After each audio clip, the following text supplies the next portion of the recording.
Déjà, je remercie, comme souvent, mon cher Guerlaz qui me prête cette réplique pour pouvoir vous la présenter. Et bonjour le clocher.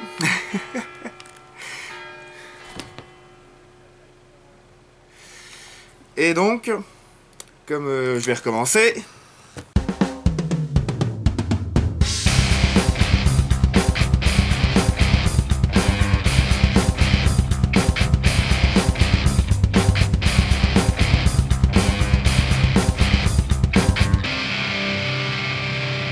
Salut à tous et bienvenue aujourd'hui pour cette nouvelle présentation de réplique. Aujourd'hui, on s'attaque au L85A2 de chez ICS.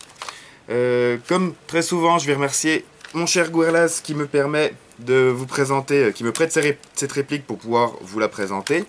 Et donc, comme j'ai l'habitude de procéder, on va faire une partie de la vidéo sur les caractéristiques de la réplique, une partie sur ses inconvénients et ses avantages, et un test de tir pour terminer la vidéo. Donc on attaque tout de suite sur les caractéristiques. Alors, les caractéristiques de ce L85A2 de chez ICS. Réplique type AEG, donc fonctionnement à batterie.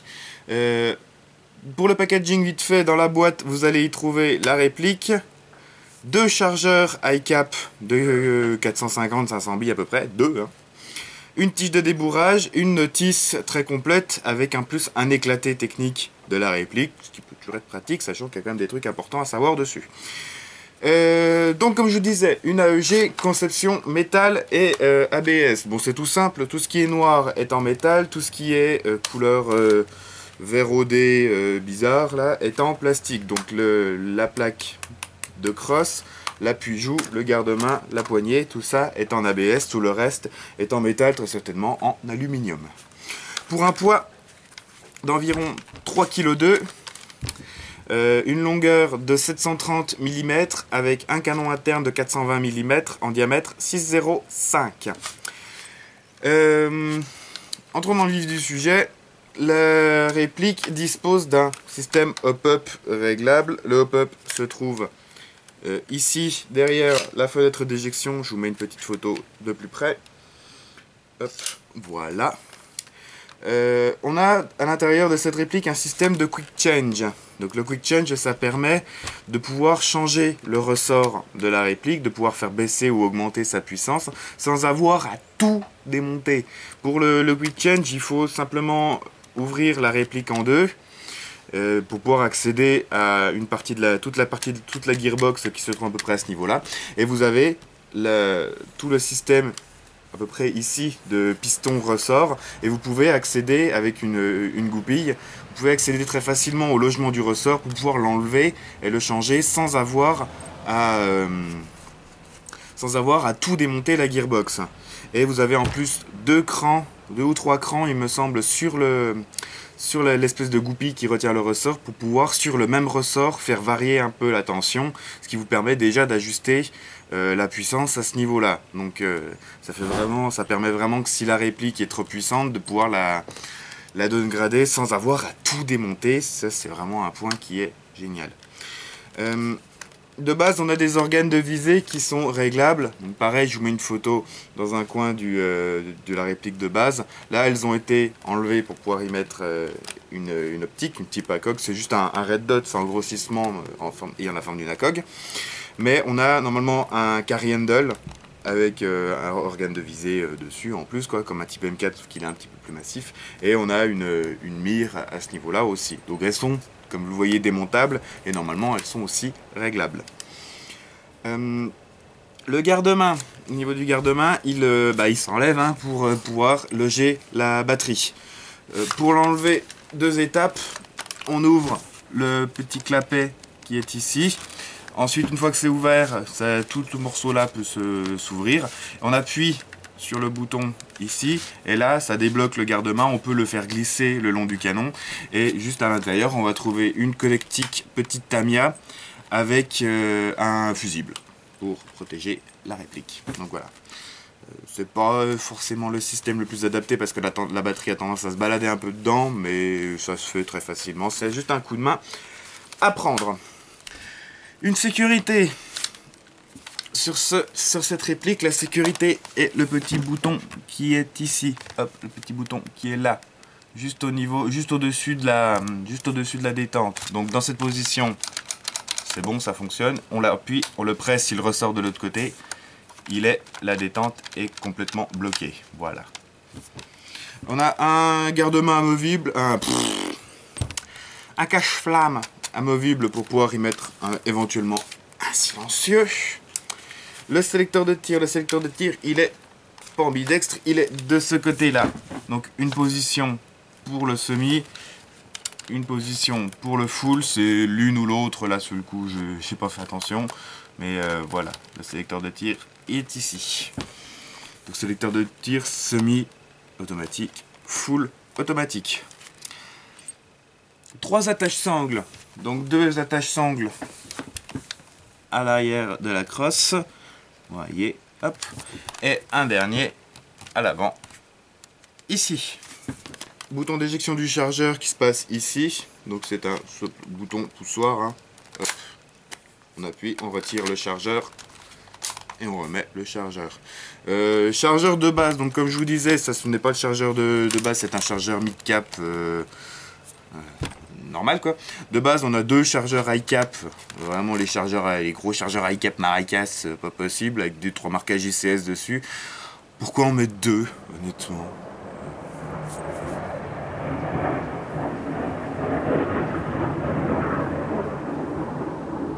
Ensuite, niveau de la puissance, de base, on a une réplique qui sort à environ 380-400 fps.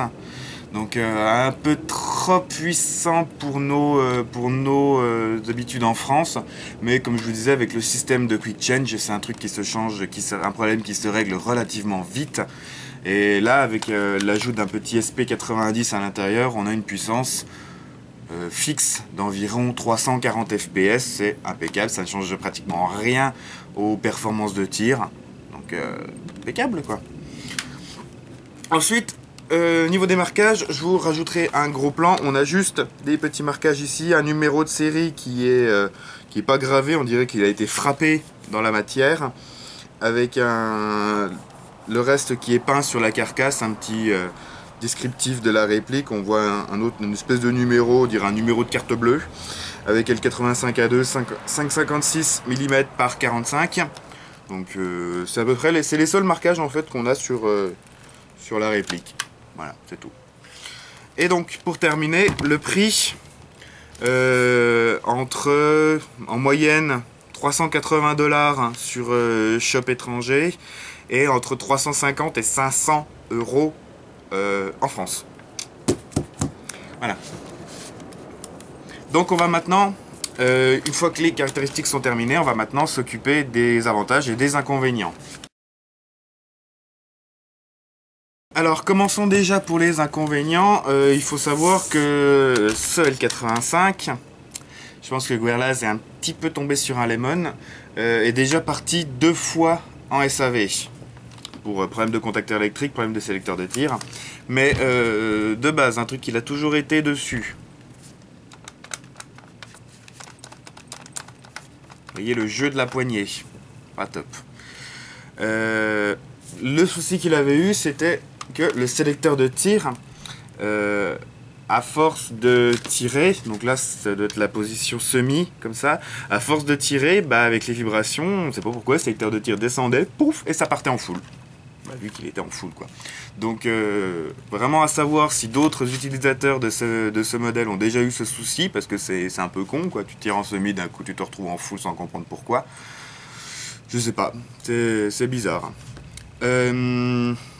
Au niveau du rail justement, à savoir que si vous voulez rajouter une optique telle quelle, donc virer le carry handle de base pour y foutre une optique comme ça, de base vous ne pouvez pas, parce que le rail sur lequel est fixé le carry handle basique est propriétaire, n'est pas du tout type Picatinny standard.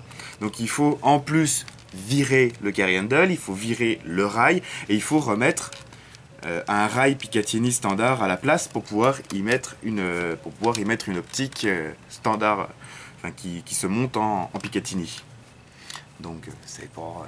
sachant que le rail il y est pas avec, donc faut le racheter à côté. C'est pas forcément très bien pensé. Sachant qu'un petit rail Picatinny à la place ça aurait quand même pas été grand chose de plus. Voilà. Pour terminer le prix. En France, plus de 350 euros.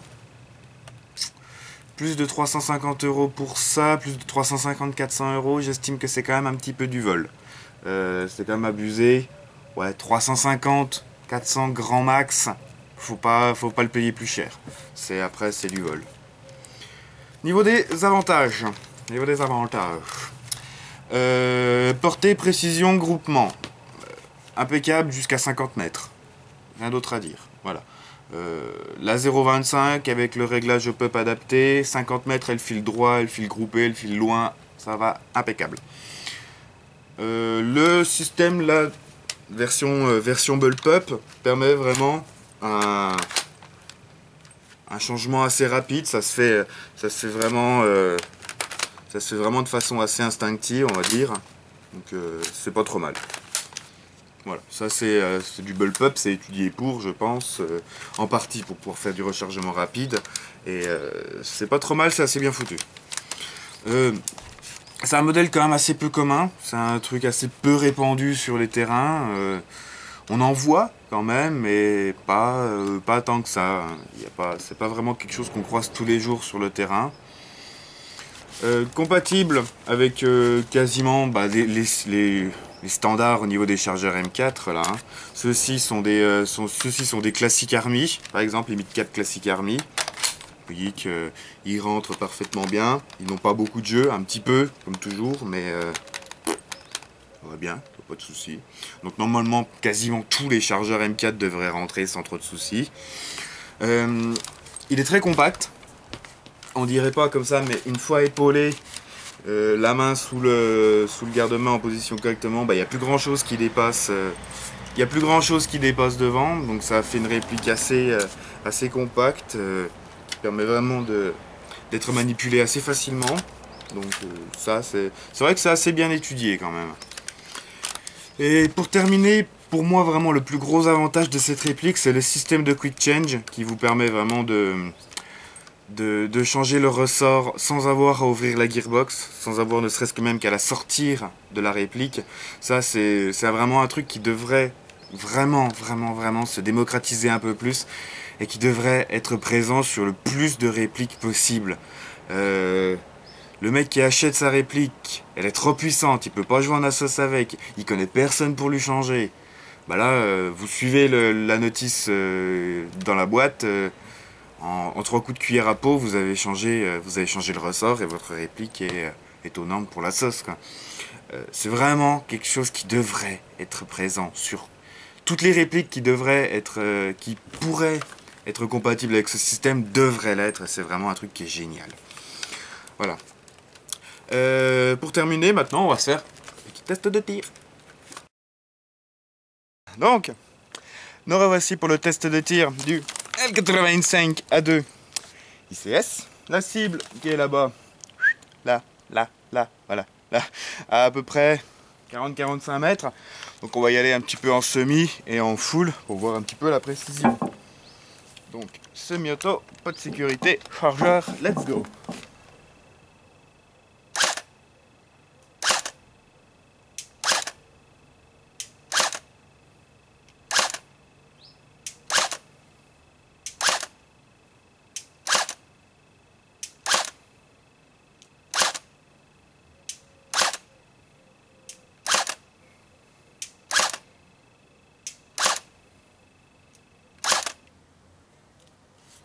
Coup de full, où le secteur là.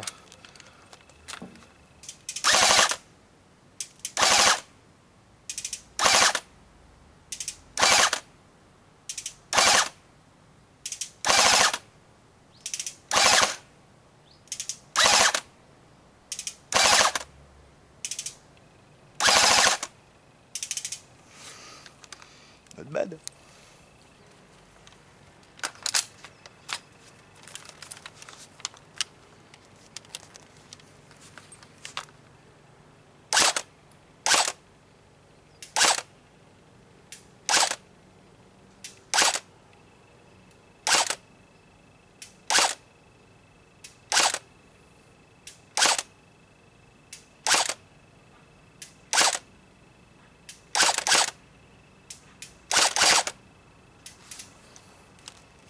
Voilà, problème du sélecteur de tir.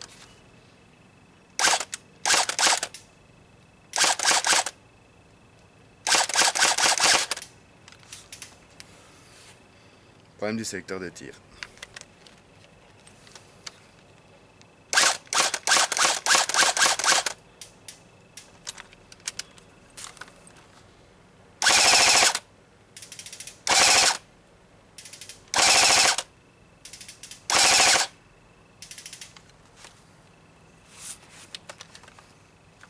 Donc voilà, la vidéo de présentation de cette réplique est maintenant terminée.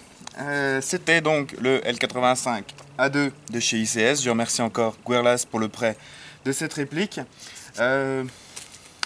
Au final, petit avis sur cette réplique, au final, un bon potentiel, mais malgré ça, pas mal de défauts assez